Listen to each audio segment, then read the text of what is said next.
আমরা এখানে সবাইকে দেখা পাচ্ছি, আমরা 7-8 জন ফ্রেন্ড মিলে আসছিলাম। খুব আশা নিয়ে, এখানে সবাই সিঙ্গেল, অবিবাহিত, আনমেরিড। আমরা হচ্ছে খুব আশা নিয়ে আসছিলাম যে আজকে শ্রীমঙ্গল ঘুরবো। এখানে বিভিন্ন স্পট আছে, কিন্তু লোকাল প্রাইস হচ্ছে এখানে আমরা যতটুকু জানি 2,500 থেকে 3,000 টাকা। আর আসার পর ভাড়াটা আকাশচুম্বী হয়ে গেছে। ঠিক যেভাবে কুরবানির চাঁদ রাতে গরুর দাম বেড়ে গেছিল, সেম ভাবে এখানে চাঁদের গাড়ির দামও বেড়ে গেছে। নেক্সট টাইমে যখন আপনারা আসবেন, আমাদের হবিগঞ্জের মানুষ যারা আছেন তার জন্য বলছি, নেক্সট টাইম আপনারা যখন আসবেন, বিশেষ করে গাড়ির সাথে আগে কন্ট্যাক্ট করবেন।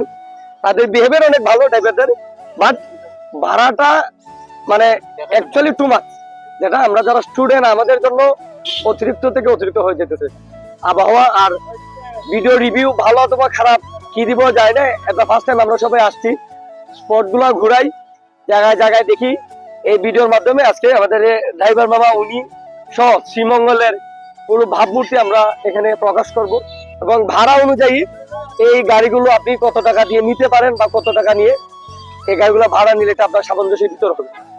এই পুরো রিভিউ আমরা আজকে বিকেলে আপনাদেরকে আপডেট দিব। আর গাড়ি হচ্ছে অনেকগুলো গাড়ি, দেখতে দেখতে গাড়ির ভাড়া প্রচুর।